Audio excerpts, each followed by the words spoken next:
Quando eu tinha 15 anos, eu estava bem, como é que eu digo, eu poderia dizer aqui, bem pensante na vida.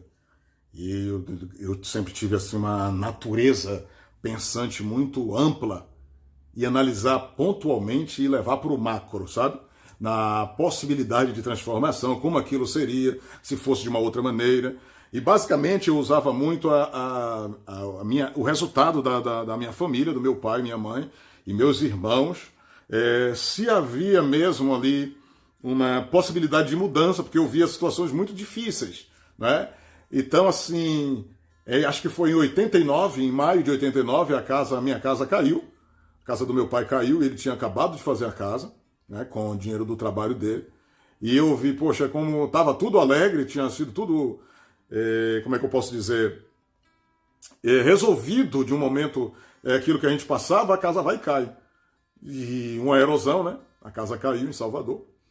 E eu fiquei muito chocado com o que aconteceu. Fomos morar com minha tia, e eu, como era o mais velho, o filho mais velho, então eu ficava pensando, eu digo, rapaz, existe alguma coisa ruim nessa casa, nessa família. Meu pai deve ser um azarado, minha mãe tem que ter pecado muito, tem que algum diabo tem aí nessa casa, porque é uma praga terrível. Nós criávamos coelho, e o único coelho que sobrou morreu na casa da minha tia. Minha prima colocou o coelho debaixo do sofá, pisou em cima, e os olhos do coelho da coelha vieram para fora e tal. Depois, com um tempo, morreu. Mas, enfim, eu era muito pensador, muito analítico, né? E teve um dia que estava uma situação muito difícil lá em casa, não tinha comida. E aí o meu pai, o cara, eu sou fã do velho, né? Meu pai não estudou muito, mas a inteligência dele é alto relevo, sabe? E alguém que não faz questão de se aparecer. E na humildade dele, ele ensinou a 13 filhos. Né? Foi isso, é um mérito dele só. É um gênio, velho. O velho é gênio, Sérgio, meu paizão. E ele percebeu e falou assim, Serginho, o jeito dele, eu falei, senhor. Ele falou, e aí, rapaz? Tudo bem? Eu fiquei com aquela cara, né, de desgostoso que ele já tinha observado. Ele falou, rapaz, quem você tá assim? Eu disse, meu pai, sei lá, eu olho assim, meu pai, como é que a gente pode mudar a vida? Porque a gente não tem comida e a coisa é difícil, não sei o quê. Rapaz, aí fomos subindo uma ladeira, né, que era até hoje a casa de minha mãe e meu pai, subindo uma ladeira para um bairro chamado Bela Vista, e quando você chega no topo da ladeira, você consegue ver a maré, a praia. E ele virou assim a mão e falou, rapaz, olha lá, você tá vendo ali? Deus deixou tudo preparado para o homem.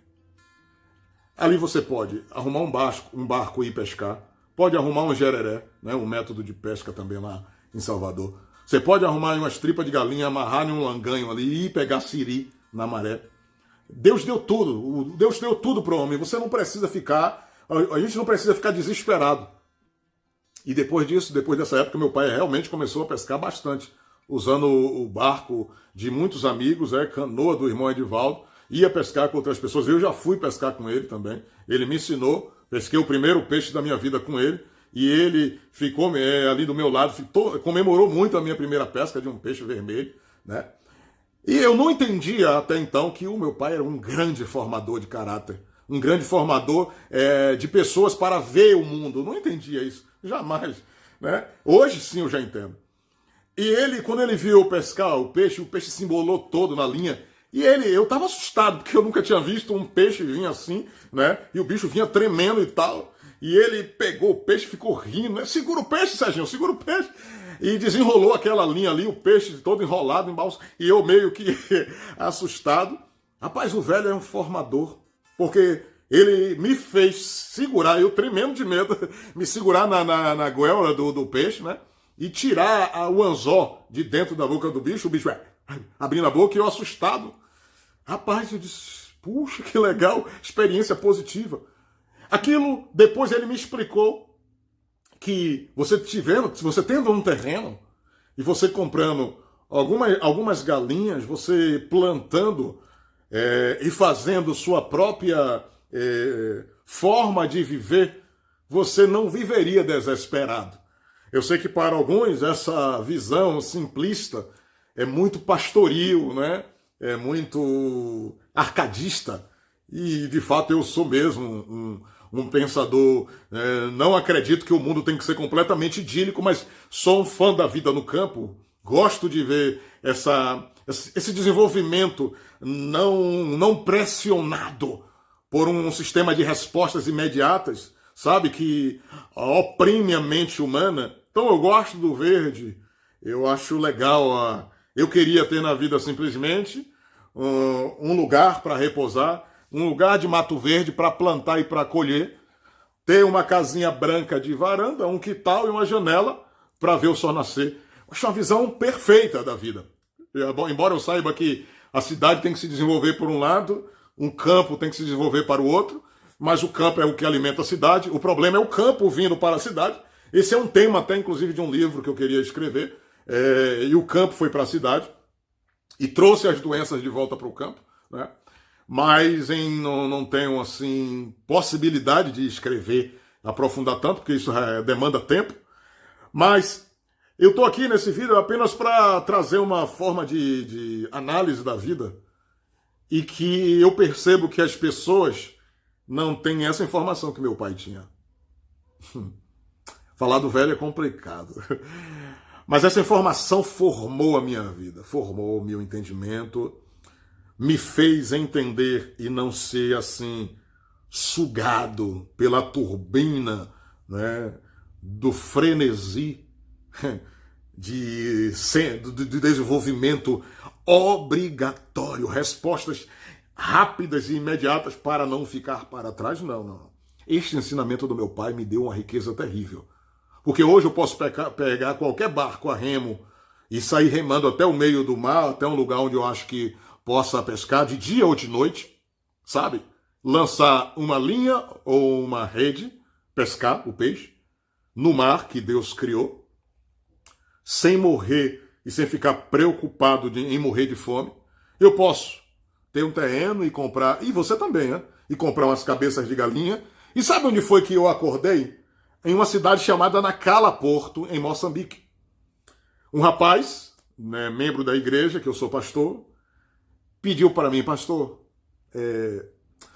você pode me comprar umas cabeças de galinha? Porque eu quero criar e vender cabeças de galinha. Quando os pintos forem nascendo, eu quero vendendo e fazer isso um comércio, né? E ele falava assim com uma empolgação empreendedora dentro de um país, meu amigo. Se você vai em Moçambique, em Nacala, em Nampula ainda tem um aeroporto, mas em Nacala, e você vai vendo os distritos, porque eu adoeci lá dentro. Então, assim, dentro dos distritos, a malária, ela é... Como é que eu digo? Ela é o presidente do país, da Moçambique. A malária pega a gente e faz você ficar meio uma coisa louca em Moçambique.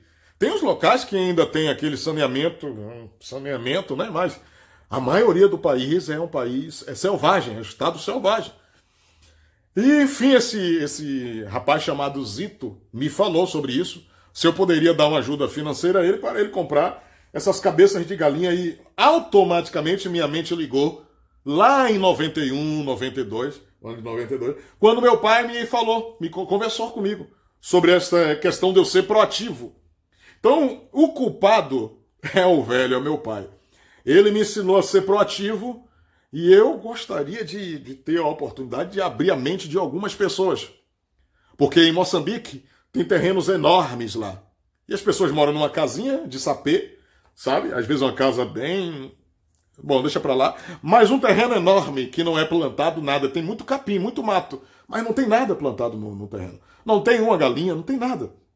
Ou seja, como a situação é difícil, as pessoas não... Alguns plantam milho e amendoim. E eu vejo muito a minha infância. Eu vejo essa possibilidade de você sobressair com o seu próprio mérito, o seu próprio método de vida. Se você pensar bem, você pode escapar dessa pressão, sabe? Se você tem terra, se você tem um espaço aí na sua casa onde você pode plantar, isso eu falo muito para as pessoas que têm, né? Porque às vezes a pessoa mora em um apartamento, não tem como viver assim. Mas enfim, eu queria dar somente algumas direções de possibilidade de você sobreviver, sabe?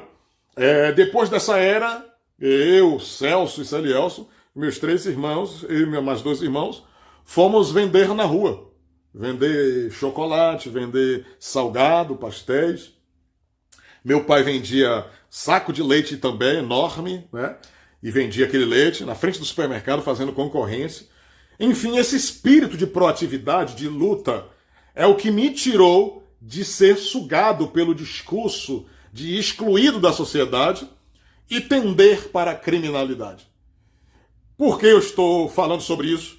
Porque existe uma pecha que é lançada na internet em que as pessoas, por serem pobres, os jovens sobretudo, e eu falo muito para esses jovens, eles não têm uma única outra alternativa do que se lançarem no mundo do crime. Então eu estou aqui para dizer que isso é uma mentira, que isto é uma maneira de manipular e uma maneira de tirar-lhe a possibilidade de você ter um colírio na vida. Então, você, amigo, amiga, que está aí desenvolvendo sua personalidade analítica, que provavelmente está encontrando nas autoridades um motivo de criticar, que está encontrando aí nos governos a falência deles, a hipocrisia deles, a maneira de viver meio que como se vivesse numa bolha e que não entendesse você. Eu queria que você buscasse seu próprio método. Faça como meu pai fez. Você que já é pai aí, o adulto, e tem um filho ou uma filha, leve ele, mostre a ele possibilidades antes que esse mundo miserável e hipócrita mostre para ele uma outra possibilidade. Amém? Tudo bom? Até mais, curta esse canal, curta esse vídeo, compartilhe esse vídeo, curta esse canal.